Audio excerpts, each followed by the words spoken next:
இந்த மாதத்துக்கான வாக்குத்தத்த வசனத்தை நாங்கள் பார்த்துவிட்டு தேவனுடைய வார்த்தைக்கு நேராக நாங்கள் கடந்து செல்ல போகிறோம். எரேமியா 30ஆம் அதிகாரம் 8ஆம் வசனம்.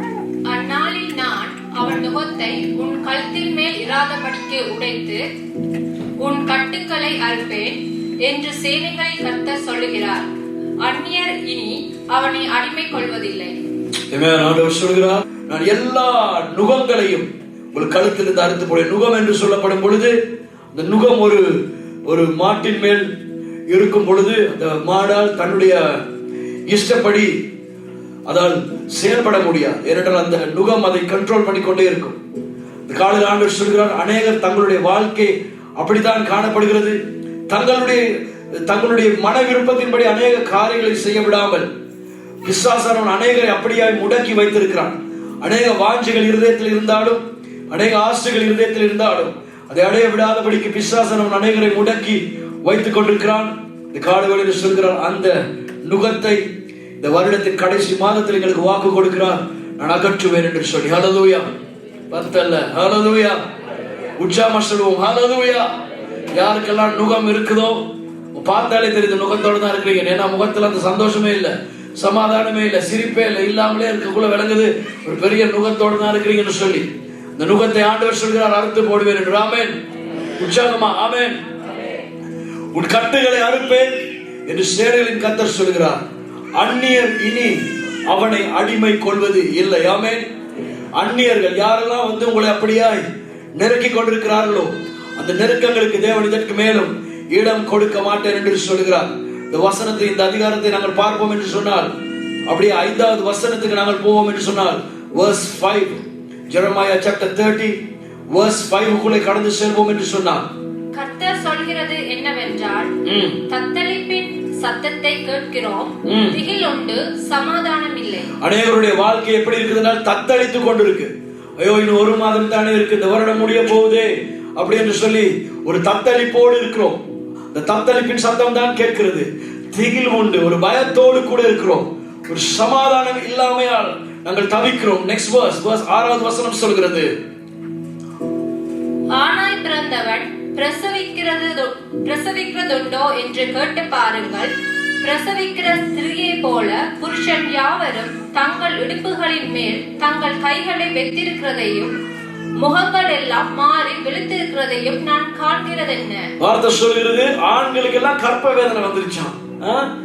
ஆண்களுக்கு எல்லாம் கர்ப்ப வேதனை வந்த மாதிரி எல்லாம் கன்சீவ் ஆகி இன்னைக்கு நாளைக்கு அப்படியே லைனிங் ஹோம்க்கு போறது மாதிரி ஆண்கள் எல்லாரும் அப்படியே அந்த வேதனையோடு இருக்கிறோம்.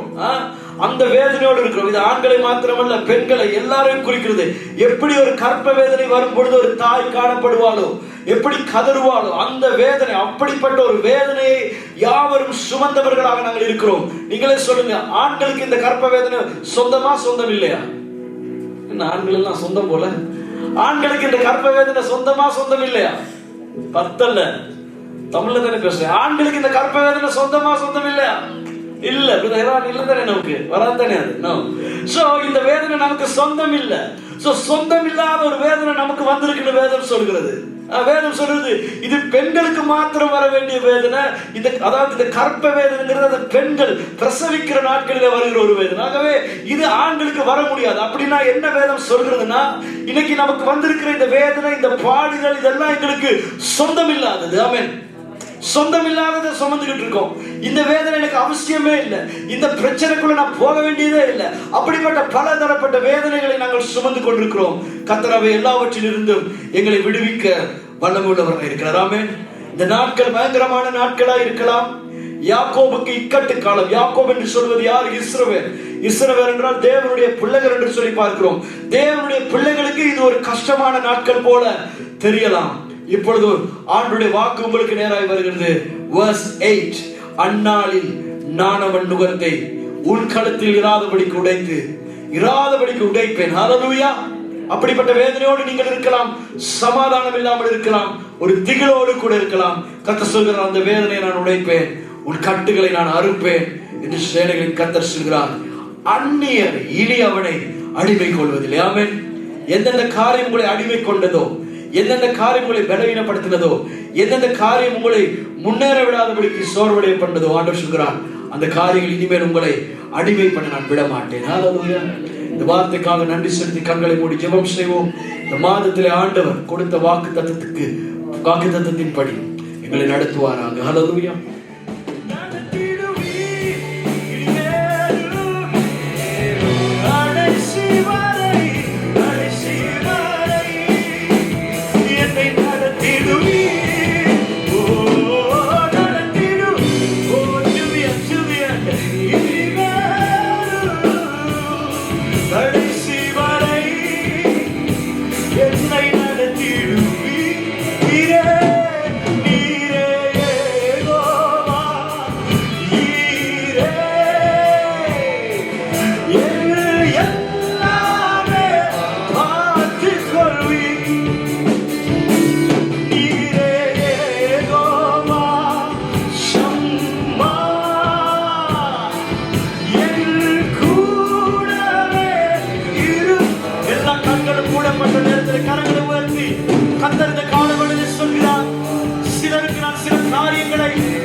ஆண்டவர் ஆரம்பித்து விட்டார்.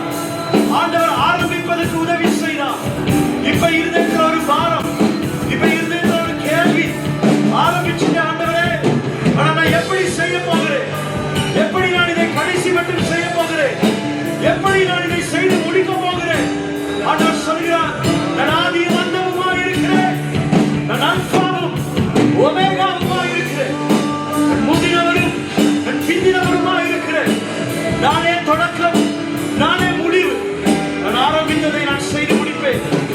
ஓ, உங்கள் தேவைகளை எல்லாம் அவர் அறிவார். அவர் ஆரம்பித்தார் என்று சொன்னால் அவர் முடிவில் மட்டும் உங்களோடு கூட இருப்பார். ஆபிரகாமின் பயணத்திலே ஆரம்பத்தில் மாத்திரமல்ல, நடுப்பகுதியிலும் தேவன் இருந்தான், கடைசியிலும் தேவன் இருந்தான். இந்த காலவரையிலே கர்த்தரை நம்பி ஆரம்பித்தீங்களா? கர்த்தரை நம்பி இவ்வளவு தூரம் வந்திருக்கிறீங்களா? உங்க ஸ்டடீஸா இருக்கலாம், உங்க பிசினஸா இருக்கலாம், குடும்ப வாழ்க்கையா இருக்கலாம், எதுவாய் வேண்டும் என்றாலும் இருக்கலாம். The one who has called you is a faithful God. உங்களை அழைத்தவர் உண்மை உள்ளவராய் இருக்கிறார். அவர் ஆரம்பித்ததை செய்து முடிப்பார். அவர் ஆரம்பித்ததை நிறைவுக்கு கொண்டு வருவார். இந்த தொழிலை எப்படி செய்ய போகிறேன்? இந்த வியாபாரத்தை எப்படி செய்ய போகிறேன்? இதை எப்படி கட்டி முடிக்க போகிறேன்? No.